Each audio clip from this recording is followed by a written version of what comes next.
कल से एक बात लैंड यूज़ को लेकर सोशल मीडिया पर बहुत वायरल हो रही है। बात ये कि पहले जहां एग्रीकल्चरल लैंड को इस्तेमाल नहीं किया जा सकता था किसी भी नॉन एग्रीकल्चरल यूज़ के लिए, वहीं अब इजाज़त दे दी गई है और इसे पोर्ट्रे इस तरीके से किया जा रहा है जैसे इंडस्ट्रियलिस्ट को और बिजनेसमैन को फ़ायदा दिलाने के लिए किया जा रहा हो कि अब एग्रीकल्चरल ज़मीन को भी नॉन एग्रीकल्चरल इस्तेमाल में लाया जा सकेगा और जितनी भी खेती बाड़ी की ज़मीनें हैं उस सब पर इंडस्ट्रीज़ लग जाएंगी। लेकिन जब हम लैंड के कानूनों की तरफ नजर दौड़ाते हैं तो मालूम ये चलता है कि वो सारे संशोधन जो एग्रीकल्चरल लैंड को लेकर हूँ, ये संशोधन तो उसी समय हो गए थे जिस समय नए लैंड लॉज जम्मू कश्मीर में इंट्रोड्यूस किए गए थे, पुराने लैंड लॉज को अमेंड किया गया था। लेकिन यहाँ पर कल आखिर हुआ क्या है? हुआ ये है कि लेफ्टिनेंट गवर्नर मनोज सिन्हा की अध्यक्षता में जो एडमिनिस्ट्रेटिव काउंसिल है, एडमिनिस्ट्रेटिव काउंसिल ने केवल प्रोसीजर नोटिफाई किया है कि अगर आपको खेतीबाड़ी की ज़मीन को किसी और काम के लिए इस्तेमाल करना है तो उसके लिए आपको परमिशन किससे लेनी है, उसके लिए आपको क्या फॉर्मेलिटीज़ देनी होंगी, उसके लिए टाइम कितना लगेगा, वो सब काम जो है वो किया गया है। इसमें आपको ये बता दें कि section 133A of land revenue act है और सब सेक्शन 4 है 133A में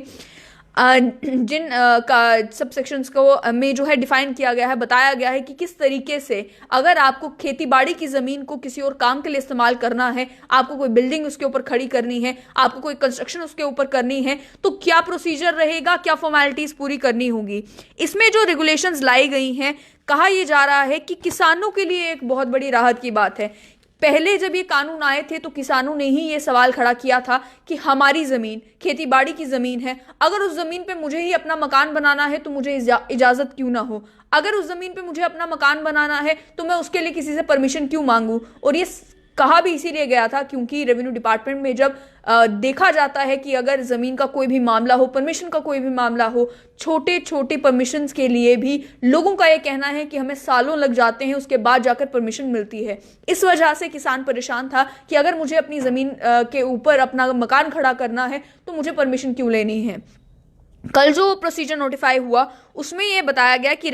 किस तरीके से रेगुलेट किया जाएगा कि अनकंट्रोल्ड जो है वो लैंड यूज चेंज ना हो, यानी कि अगर इसे ओपन फील्ड रख दिया जाता कि कोई भी एग्रीकल्चरल ज़मीन को नॉन एग्रीकल्चर पर्पज के लिए इस्तेमाल कर सकता है,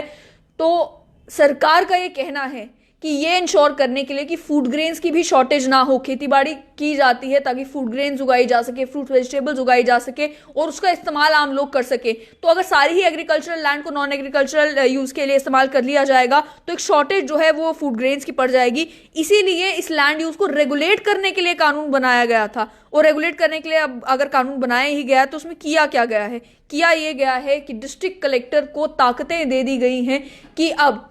अगर किसी को भी खेती बाड़ी की ज़मीन को नॉन एग्रीकल्चर पर्पसेस के लिए इस्तेमाल करना है तो उसके लिए उन्हें पहले डिस्ट्रिक्ट कलेक्टर के पास एक एप्लीकेशन देनी पड़ेगी, उसमें बताना पड़ेगा कि कितनी ज़मीन इस्तेमाल कर रहे हैं, किस पर्पस के लिए इस्तेमाल कर रहे हैं। और डिस्ट्रिक्ट कलेक्टर को भी कह दिया गया है कि 30 दिन के अंदर अंदर आपको परमिशन देनी है या रिजेक्ट करना है या कारण बताना है कि आप रिजेक्ट क्यों कर रहे हैं।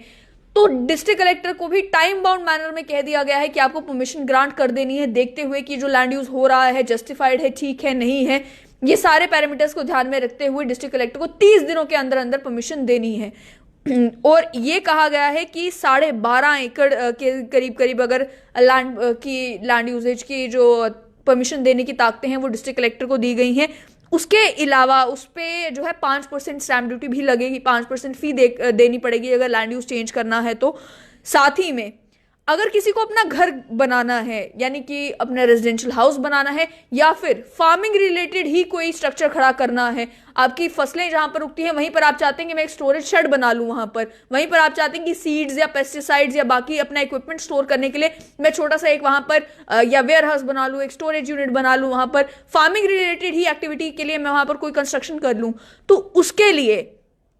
अगर आपको 400 स्क्वायर मीटर के अंदर अंदर या फिर 17 मरले के अंदर अंदर कंस्ट्रक्शन करनी है तो आपको किसी परमिशन की जरूरत नहीं है। ये भी कानूनों में डिफाइन कर दिया गया है इन रेगुलेशंस में। लेकिन साथ ही में ये जिम्मेदारी लगा दी गई है ऑफिशियल्स की कि आपको इंश्योर करना है कि धड़ल्ले से लैंड यूज चेंज ना हो, इन रूल्स को फॉलो भी किया जाए। और उसमें assistant commissioner revenue, sub divisional magistrate और तहसीलदार कंसर्न को रिस्पॉन्सिबिलिटी सौंप दी गई है कि अपनी अपनी जूरिसडिक्शन में ख्याल रखें कि इन कानूनों का उल्लंघन ना हो, लैंड यूज कोई बिना पूछे चेंज ना करे। जो तो कानूनों में अलाउ कर दिया गया है कि अपना घर बनाना है 17 मरले के अंदर अंदर तो बना सकते हो, फार्मिंग रिलेटेड कुछ खड़ा करना है स्ट्रक्चर तो वो आप कर सकते हो, लेकिन उसके अलावा अगर कहीं पर भी लैंड यूज बिना परमिशन के चेंज होता है तो उनकी जिम्मेदारी सौंपी गई है कि वो इस बात का ख्याल रखें। और हर एक एग्रीकल्चरल एक्सटेंशन ऑफिसर की ड्यूटी लगाई गई है कि अगर कोई वायलेशन होती है, अगर कहीं पर उल्लंघन होता है तो वो फॉरेन रेवेन्यू ऑफिसर को इस बारे में बताए। अगर कहीं पर भी निगलेक्ट होता है, और जिस तरीके से जम्मू कश्मीर में होता आया है कि जिस टाइम कोई इलीगल स्ट्रक्चर खड़ा हो रहा होता है उस टाइम पर सारे ऑफिसर जो हैं वो उसे इग्नोर करते हैं, नजरअंदाज करते हैं, किसी एक कारण से हो या दूसरे कारण से। लेकिन जब स्ट्रक्चर खड़ा हो जाता है तो उसके बाद वो डिमोलिश करने के लिए जब चल पड़ते हैं तो जो जिस बंदे ने स्ट्रक्चर खड़ा किया होता है वो व्यक्ति भी जो है वो कोर्ट का दरवाजा खटखटाता है। वो ये कहता है कि भाई मैंने तो अभी स्ट्रक्चर खड़ा कर लिया, मेरा ये आर्ग्यूमेंट है, और फिर वो मामला कोर्ट के अधीन हो जाता है। तो यहां पर ये कह दिया गया कि जितने भी कंसर्न्ड ऑफिशियल्स हैं अगर वो टाइम पर वायलेशन रिपोर्ट नहीं करते तो उनके खिलाफ भी एक्शन लिया जाएगा। डेरेलिक्शन ऑफ ड्यूटी उसे कंसिडर किया जाएगा कि आपने अपनी ड्यूटी नहीं निभाई है, आपने देखा इलीगैलिटी हो रही है और आपने ऑफिसर्स को इंटीमेट नहीं किया, उन्हें नहीं बताया कि इस तरीके से यहां पर वायलेशन हो रही है, तो उसके खिलाफ डिसिप्लिनरी एक्शन लिया जाएगा ऐसे ऑफिसर के खिलाफ जो रिपोर्ट नहीं करता है। ये डिसीजन जो लिया गया, ये भी कहा जा रहा है कि जम्मू कश्मीर यूनियन टेरिटरी को बाकी जो लीडिंग स्टेट्स हैं कंट्री की उनके एट पार लाने के लिए किया जा रहा है, जहां पर कम कंप्लायंसेस के साथ ही लैंड यूज चेंज किया जा सकता है ईज ऑफ डूइंग बिजनेस को बढ़ावा देने के लिए बिजनेस रिफॉर्म एक्शन प्लान के तहत। यानी कि इन्वेस्टर फ्रेंडली एक इकोसिस्टम बनाया है कि ऐसा ना हो कि अगर कोई इन्वेस्टर आकर किसी जगह पर कुछ इन्वेस्ट करना चाहता है, कोई बिल्डिंग खड़ी करना चाहता है, कोई फैक्ट्री लगाना चाहता है, कोई इंडस्ट्री लगाना चाहता है, कोई अपना एक कमर्शियल हब बनाना चाहता है, कहीं पर मॉल बनाना चाहता है, तो उसको पहले ये देखने को मिले कि बहुत सारी फॉर्मेलिटीज हैं जो मुझे पूरी करनी है, उसके बाद ही मैं जाकर यहाँ पर कंस्ट्रक्शन का काम शुरू कर सकता हूँ। और वही एक आसानी किसानों के लिए भी करने के लिए, क्योंकि किसानों की अक्सर ये शिकायत थी कि जहां पर एग्रीकल्चर लैंड की सेल के ऊपर उसे किसी और इस्तेमाल में लाने के ऊपर प्रतिबंध लगा दिया गया है, प्रोसीजर नोटिफाई नहीं किया गया है, वहां पर उन्हें जब जरूरत पड़ती थी, और अक्सर किसानों में यही होता है कि जमीन होती है तो वो जमीन का एक टुकड़ा बेचते हैं, उससे उनकी कोई जरूरत होती है तो उसे पूरा कर लेते हैं।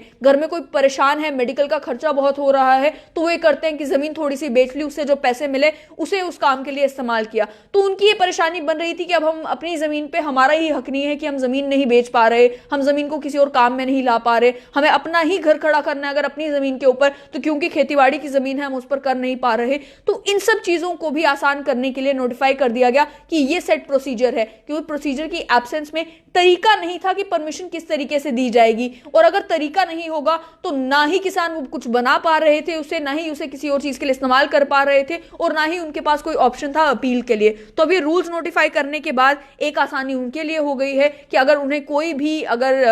कंस्ट्रक्शन करनी है तो उनके पास तरीका है कि इस तरीके को फॉलो करेंगे तो हम कर पाएंगे। और वहीं इन्वेस्टर फ्रेंडली भी इस इकोसिस्टम को बनाने के लिए कि अगर ज्यादा कंप्लायंसेस ना हो और वहीं रेगुलेट भी किया जा सके, क्योंकि ताकतें जो है वो डिस्ट्रिक्ट कलेक्टर को दे दी गई हैं और टाइम सेट कर दिया गया है, भाई 30 दिन के अंदर अंदर परमिशन मिल जानी है।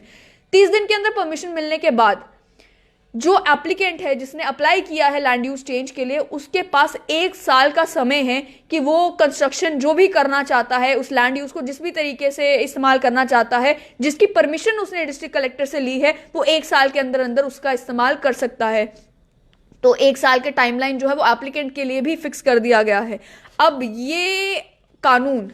जब इम्प्लीमेंट होना शुरू होंगे तब जाकर मालूम हो चलेगा कि इसका नतीजा क्या निकलेगा, क्या सच में आसानी से ये लैंड यूज चेंज हो जाता है या फिर अभी भी किसानों को परेशानी आएगी इस लैंड यूज को चेंज करने में। और वहीं जो रेगुलेट करने की बात की जा रही है कि अब जो एग्रीकल्चरल जमीन है जम्मू कश्मीर में उसे रेगुलेट किया जाएगा कि कितनी जमीन को नॉन एग्रीकल्चरल इस्तेमाल में लाया जा रहा है, ये रेगुलेट कितना होती है और ये एक्सप्लॉइट कितना होती है, वो तो आने वाला समय ही बताएगा।